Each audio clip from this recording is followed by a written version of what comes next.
Traditionally, the NTPA kicks things off with the Indy Super Bowl. But this year, the season opener shifts to a decidedly sunnier setting with the Gator NTPA Nationals.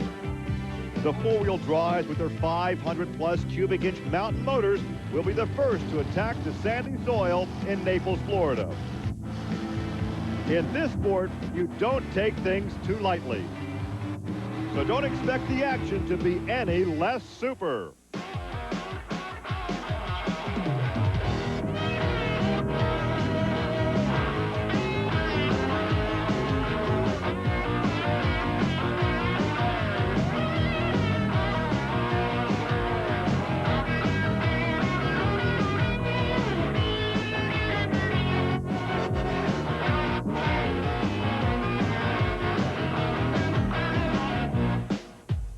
This is Trucks and Tractor Power, and today we come to you from Florida Sports Park in Naples, Florida for the Gator NTPA Nationals.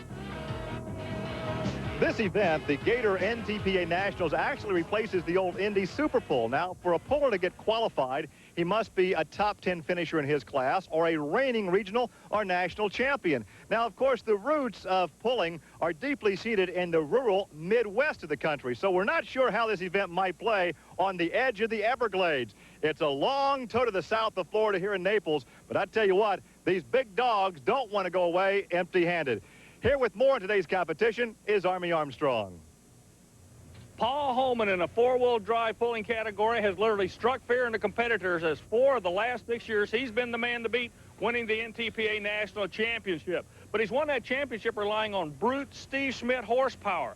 He doesn't need the horsepower today. The big talk around the block today is not a horsepower track. It's going to be a finesse track or a balance track. I'll show you what we mean. The truck weighs 6,200 pounds, about 2,000 pounds of horsepower. How do you get the balance to work for you?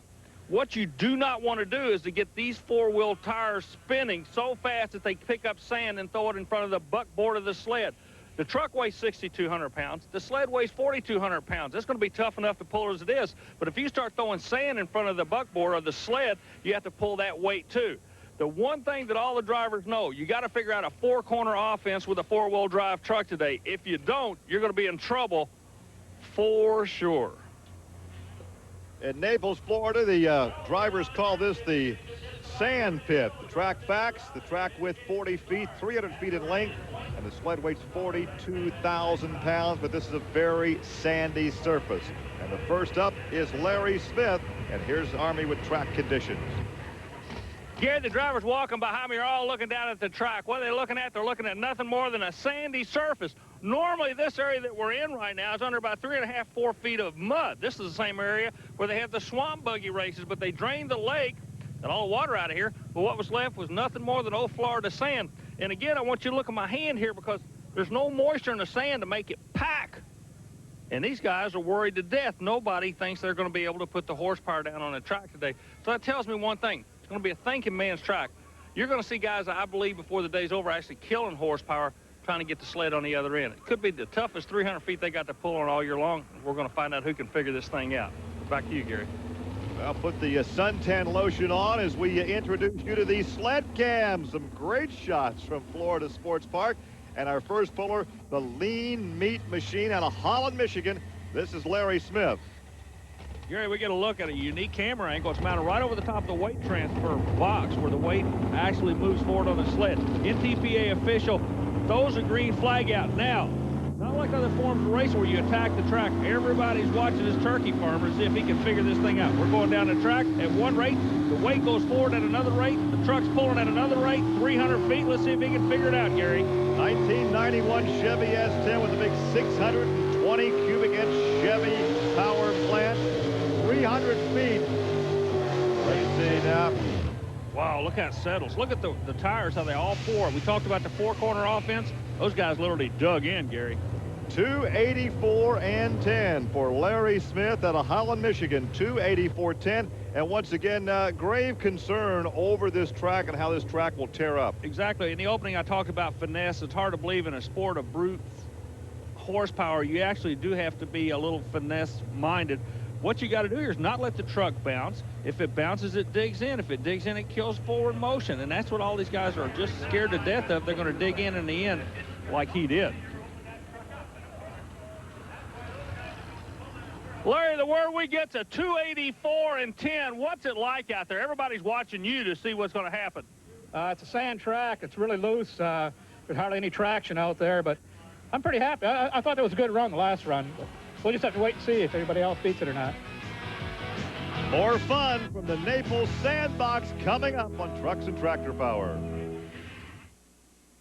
Things can get pretty hot.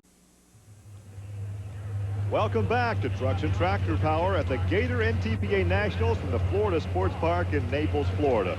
It's all part of the Copenhagen Skull Pulling Circuit. Coming up next, the 94 Chevy Silverado, the heartbeat of America. Out of the state of Iowa, this is Gene Helmig. Gene capitalized on the Chevrolet logo name, the heartbeat of America. The big question is, where do you put the horsepower? We talked earlier about the dirt getting thrown up in front of the buckboards. If you notice, he almost has mud flaps here to direct the dirt away from the sled. It's hard to believe that you can pick up about 1,000 pounds of sand or dirt and throw it in front of the sled. Now, this guy out of Iowa knows he's going to have to finesse this thing through. You look at the big red scoops in the front of the engine. That's an interleaf fuel injection system, and I'll guarantee you those guys have been reading all types of little toots and whistles trying to figure out how not to make a whole lot of horsepower. As a matter of fact, I said earlier, and I still believe they're going to be trying to kill horsepower before the day's over, Gary. Boy, he's really up on the RPM. He's got some good ground speed.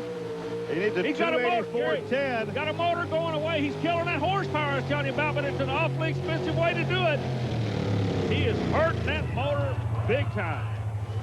That was an expensive run. Look at that, though. The full pull, he takes it out of there. But now, keep in mind, if we have anybody... Oh, look at this. That's not what you want to see. If we have anybody else, Army, that takes it out of here, I don't think necessitating a pull-off, Gene's finished. He can't come back at about the 150-foot mark. It started self-destructing on it. But we told you, as the horsepower went away, it actually helped him because it let him go on down the track. And he kept the horsepower up, he'd have been in trouble. Well, once again, a full pull, but a very expensive full pull. Here's Army with Gene. Well, you fellas knew you were going to have to put it on kill. About the 100-foot mark, we saw smoke coming out. But at that point in time, you don't have any choice. You still got to go for it, don't you? That's right, Army. I could feel it going away, but we had the truck hooked up pretty good. We made a lot of changes for the sand track. Changed the tires, went a lot higher on the gear, and it worked pretty good, but we did lose the motor, so we're going to have to kind of scramble now. Certainly an expensive full pull as he lost the power plant. Coming up next, well, a name that is synonymous with championship pulling. This is Paul Holman in the 4-play Chevrolet, a 1960 Chevy with a 640 cubic inch Chevy big block. Paul and his brother have really been players in sport. We told you about the national championship, but right now we opened the show using their vehicle, telling you about a 4-corner offense. We've used that terminology. The reason we're using it, the track is so soft. You got 4 corners on a truck. Nothing can go wrong in any of the corners or you're in bad shape. Look, man, see right there is a good camera shot showing you how he's digging in. Here, I think he's got problems. He can't move it forward. Now, Army, remember in NTPA pulling, if a driver does not go beyond 75 feet, he can come back and try it again. So we'll see Paul again in the program. But speaking of problems, Army, you had a chance to check in and give us more information on Gene Helmig's engine situation. Gary, we want to show you something real quick. You hear the terminology of kicking a rod out. Well, that's exactly what happened. A crew member just took the safety shield out. I want you to look right here. Here's the connecting rod and the piston right there. On this Rodeck engine, an all-aluminum engine, well, you're looking at about a $50,000 piece of scrap right now, I hate to say. They put them on kill. That's what it's all about. They don't come here to go for second. Back to you, Gary. There's the look at a meltdown of a mountain motor. Magnificent magnitude. That's an expensive run, is what you're saying. Well, another Chevrolet's going to be coming out now, Gary. Who's it going to be? Dave Klosser in Zip Express.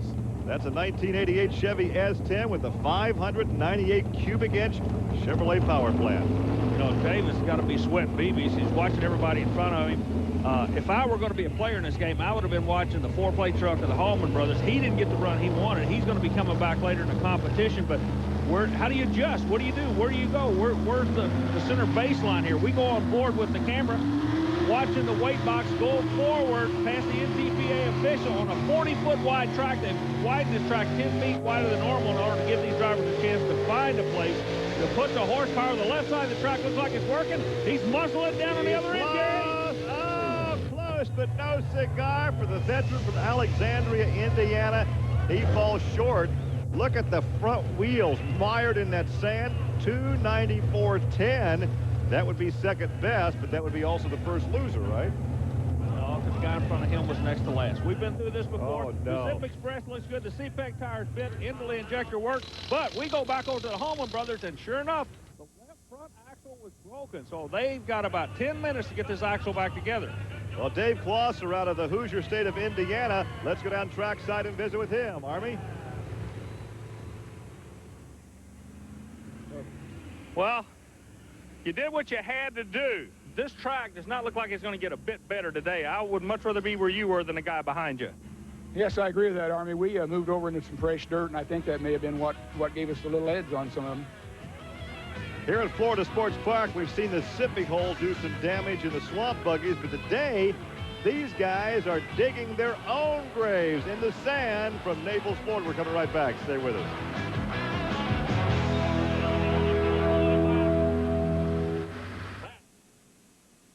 Brought to you by Pep Boys. 26 items at the guaranteed low price. Tires and service, too. Everything but gas. You and I have a lot in common. The warmth and sunshine of Naples, Florida. The Gator NTPA Nationals from Florida Sports Park. Jeff Schaefer up next, and win, lose, or draw. The 1992 Chevy S10 was a 641 cubic inch Chevy block. He's a 15-year veteran, a machinist by profession from Mount Vernon, Ohio. You know, Gary, we keep talking about these what we call mountain motors. Just for the layman out there, a mountain motor usually is a loose terminology meaning anything over 500 cubic inches, which basically, for the guy that's not familiar with the sport, will tell you the pistons are about the size of gallon buckets. I mean, they got these things really. They cost just a tad more than gallon buckets, though. Well, once again, he will need a full pull to advance to a full off. However, you know, the only other guy to make the full pull, Gene Helmig, through that rod, he has had a competition. Sure, I was just noticing, looking at the autometer tachometer and the gauges, these guys are almost like flying an airplane on instruments. They watch that tachometer as we go again back to the onboard camera, but you got to watch the tachometer, you got to feel the truck, you got to feel the seat of your pants, not to let those tires break loose. Look at this, he's easing into the horsepower. See, now he's starting to dial a little bit more horsepower, but he's starting to develop a little bit of bounce. Now he drives through the bounce, comes up on the RPM, trying to get the ground speed, and the weight's coming after him, Gary. Good pull so far. He needs a full pull to advance to a full off. Oh, is he going to make it? It looks like he's going to fall short. Yes. Wow. So, Jeff Schaefer short of a full pull from the sled cam. Weight box has done its job. It comes back to its resting place. 282.01, which would put him about, what, third, fourth right now. And look at that. Paul Holman continues to work on that axle. So this is a major problem here. Well, let's go back to the other end of the racetrack, and here's Jeff Schaefer. Jeff, what do you look for when you go to a line? I mean, the word on the block is there's nothing out there to get a hold of. What do you look for? Nah, the thing here was just patience. You had to be patient, not throttle it too much, or you was going to lose it at the start, and you just had to wait on it to hook and then go, and that's the trick. So Jeff finds himself fourth in the standings as the competition continues. Here is Frank Young. Love the name of this truck, Forever Young, out of the state of Florida, the 91 Ford with the Janky power plant. Janky out of Texas makes a whole lot of horsepower. We told you the story, you don't need horsepower. Look at his right hand. This could be the story. This guy's from Florida. He knows how to pull in a sand track. He does not use a foot throttle. He operates the throttle from his hand. See? Almost like a jet fighter pilot. You've got more control. You'll be a little bit smoother maybe on these sandy tracks. Let's see if it works. All right, he has the experience on this type of pulling track. He needs a full pull. There's Frank Young out of the Sunshine State. Oh, he's going to come up short, it looks like, Army. Yeah, but he's not digging down. He's not kicking a lot of dirt out. He has a good run, just not long enough. So he does fall short of the full pull, 281.05. That would put him fifth right now overall. He'd like to have that run back. Well, I'll tell you what, this day and time, fifth is not bad. Well, Gene Helmig continues to lead with a full pull and a broken power plant, but there's Dave Closser in second, Larry Smith, Jeff Schaefer, and Frank Young rounding out the top five. Here is the Exide battery entry, and this is Jerry Weaver, the exciter. I tell you what, Jerry's been around all types of motorsports for years. You talk about a versatile guy. He came over from Pro Stock Drag Racing. He is based out of Ohio, one of the hotbed of sprint car countries. He's got the same sponsors Jeff Bodine has, so he's doing some good. But also he brings to the sport a phenomenal-looking rig to promote the Excise battery name in the form of not only the pulling truck, but Gary, you see the name Monster Truck. That's right. We might see this guy a little bit later in the year on the Pin to Point series here on the Nashville Network. Well, it's nice to see those national sponsors in the pulling competition as well as the Monster Truck competition. A very stark cockpit. Yeah, bare bones. You got a tachometer, a throttle, and a brake. That's all you need. And a steering wheel. That sometimes you don't use that much. On this track, though, all four wheels are on the surface. I'm watching. Well, see, he's trying to finesse it in. He's smooth. He's working, coming over to the right. He started in the middle. Now he goes to the right, picks up on the throttle. Look at the injector scoops are not open. He's not calling on a whole lot of horsepower right now. Needs the full pull in the Excite Batteries Chevrolet, and he is going to come up short. Well short. What would you give for 29 feet? He's 271. He fell short by 29 feet at the full pull. Let's go down trackside now and check in with Army on the situation with Paul Holman. Gary, what's going on down in the pit area is that Holman has broken an axle. Now, the other crew members, you can see it right here. They've got another axle in. He's trying to put it back together. But NTPA does have a time rule, and I don't know how much time's left for him, but believe me, he's starting to really worry. All the other crews, they're trying to help any way they can, but the clock may wind up taking a win and taking one of the best pullers in the country out. We'll just wait and see how this thing goes down. So we'll see if he's ready as we return to Florida Sports Park in Naples, Florida.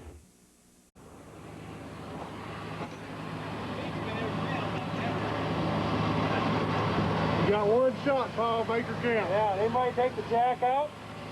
Yeah, well, the jack was indeed out. That was just moments ago, right after they secured the final lug nut. And Paul Holman was able to bring that Chevy 4-play out for the final pass of the afternoon. I tell you what, this guy's got the pressure on him, though. He's sitting out there in a catbird seat with a broken wing, if you'll allow me. And this guy's going bear hunt with a switch. That was a shot just moments ago of Gene Helmick. He has made the full pull, but he is out of competition. He threw the rod in that monster power plant of his. All he can do right now is watch and hope that Paul Holman does not pull it out of there. Well, I tell you what, these guys can give some phenomenal exposure. I wonder what kind of oil he uses. Wow, awesome exposure. Let's see. He's a pro. He's been here before. He knows what it's going to take. He's got one shot. The 4-play Chevrolet, a 1960 Chevy, but he needs to pull it out of there. He broke that front axle, replaced the axle. Staying together for him. He's working to the left, Gary. Everybody else went to the right. He's going to the left, going after the Chevrolet. He's coming close. No, I don't know. He didn't make it. He did not make it. That means that Gene Helming is your winner. Look at that. 293.80, just shy of 294 feet, just over 6 feet shy, and there is your victor. Let's go down to Army, and he has Paul Holman. Well, Paul, you talk about drama. 293 is the word we get. Buddy, you pulled that one out with the help of a lot of friends. Tell us what happened on the starting line. Well, what happened is the front axles are welded inside of the yoke. It's a special made axle, and the weld broke holding the shaft to the yoke, and it just spun out, and the weld broke and spun in half. Right. These guys, you guys go like crazy to beat each other, but I also notice your competitors are up there helping you, too. That just shows the caliber of people in this sport, doesn't it? It sure does. Everybody pitches in and helps everybody and anybody, and that's really what makes this sport great.